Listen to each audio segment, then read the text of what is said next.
Summer's here, and Nordstrom has everything you need for your best dress season ever. From beach days and weddings to weekend getaways and your everyday wardrobe. Discover stylish options under $100 from tons of your favorite brands like Mango, Skims, Princess Polly, and Madewell. It's easy too with free shipping and free returns, in-store order pickup, and more. Shop today in stores, online at Nordstrom.com, or download the Nordstrom app.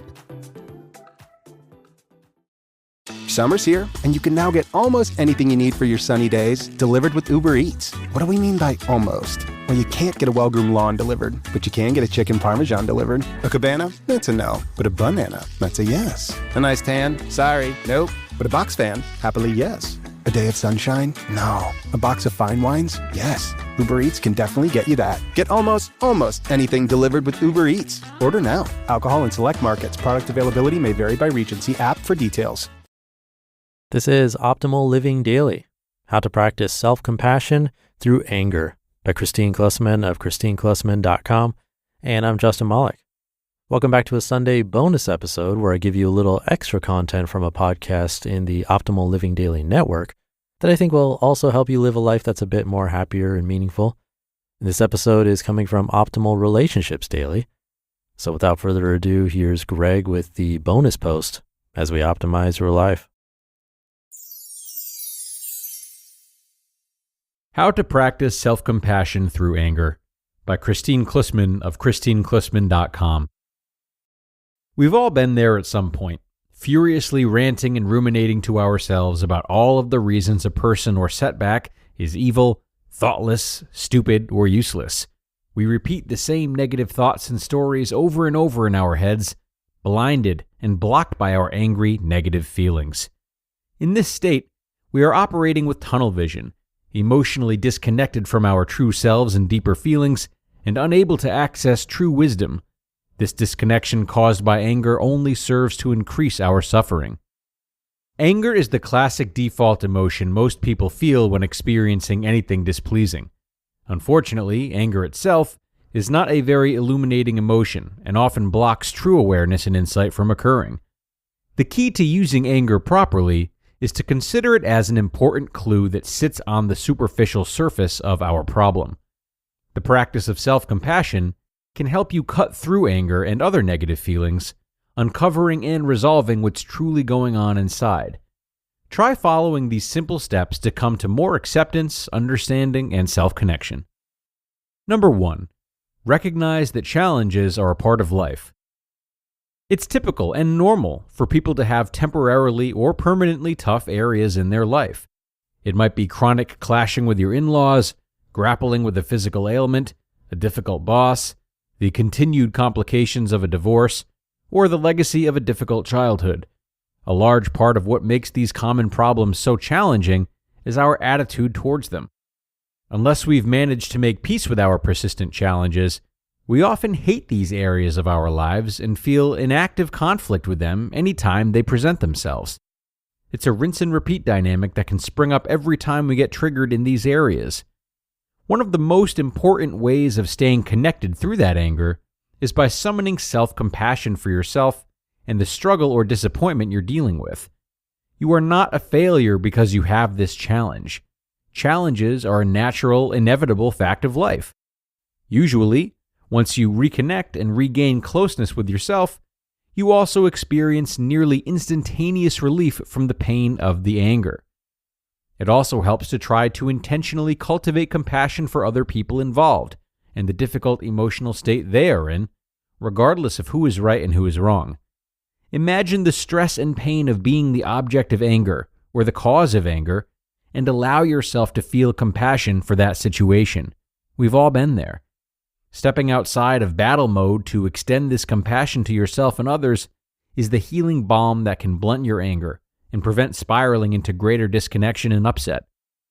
Number 2, understand that anger is a shield. Anger is a defensive emotion used to inflate our egos, make us feel powerful, and defend against the more vulnerable, tender feelings underneath. Recognizing it as such can help us learn to question our angry internal rants.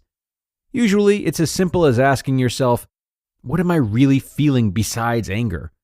Or, I wonder if I'm also feeling hurt or afraid somehow. I find that when I ask my clients these kinds of questions, there is almost always a huge sigh and sense of relief as they spot the true source of the wound. You'll know when you've touched on the right underlying feelings. There is an immediate internal softening, and your formerly iron grip on your point of view will start to relax a little. Often, recognizing the more profound emotion underneath is all that's needed to reconnect to our true selves and for productive conversation and resolution to begin. Number 3, reconnect with what's real. It's easy to stay stuck in the righteous indignation of anger, and in fact, many people make a lifetime habit of this. But unless we question these superficial emotions, we gain very little insight, and we're blocked from processing or moving through the underlying emotions. To practice self-compassion, we must humble ourselves enough to admit that underneath all our powerful arguments against the thing that's enraged us, we're actually deeply disappointed, sad, heartbroken, grieving, terrified, or in some other vulnerable state. These emotions, concealed by our surface anger, are the more meaningful, poignant ones we can really learn from. Practicing self-compassion may prompt a new release of emotion, like sudden tears of relief. But this is where the critical stage of processing, digesting, and understanding our true reactions happens. This is where the magic happens.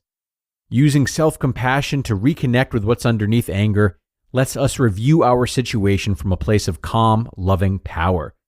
We give ourselves the necessary affirmation, validation, acknowledgement, and permission to feel the real feelings underneath. When we validate our experience of those underlying emotions, we gain a better understanding and acceptance of our true selves and foster a more profound and authentic connection. You just listened to the post titled, How to Practice Self-Compassion Through Anger by Kristine Klussman of KristineKlussman.com. The origins of this podcast were once just a dream. That dream turned into the podcast and business you're listening to today. Starting your own business is a dream lots of us share, but too many of us let it remain just a dream. Don't hold yourself back thinking, what if I don't have the skills? What if I can't do it alone? Turn those what ifs into why nots with Shopify by your side. Shopify powers millions of businesses worldwide and handles 10% of all e-commerce in the US, from household names like Mattel to brands just getting started. Build campaigns that reach customers wherever they're scrolling. Plus, Shopify's expertise covers everything: inventory, shipping, returns, and beyond. If you're ready to sell, you're ready for Shopify. Turn those dreams into and give them the best shot at success with Shopify. Sign up for your $1 per month trial and start selling today at shopify.com/old. Go to shopify.com/OLD. Shopify.com/old. This episode is brought to you by State Farm. Knowing you could be saving money for the things you really want is a great feeling. Talk to a State Farm agent today to learn how you can choose to bundle and save with the Personal Price Plan. Like a good neighbor, State Farm is there. Prices are based on rating plans that vary by state. Coverage options are selected by the customer. Availability, amount of discounts and savings, and eligibility vary by state. And thanks a million to Kristine for this wonderful post she shared with us today. She's really left us with some great opportunity for self-exploration. I think there are a lot of exercises you could pull from this one, but one that comes to mind for me based on her third step would be to write down all the things you're angry about, or maybe all the thoughts that are getting in your way, and deliberately try to prove yourself wrong in each one of them. So even if you can only think of one exception to your own idea about the situation, still write it down. Doing this will help you start to unravel the ways in which you might be telling yourself a story and slowly get caught up in not seeing the whole picture.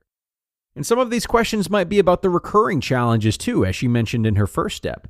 You might go a layer deeper and ask yourself, is this something I have to be mad about in order to solve, or can I work towards accepting it and maybe see how that feels? I think if you do this long enough, you could find some really amazing takeaways. So, thanks once more to Kristine, and thanks to all of you for being here. We have reached the end, sadly. I hope you enjoyed this one as much as I did, and I hope you come back tomorrow for our Thursday show, where we will start our parenting leg of the week. That's where your optimal life awaits.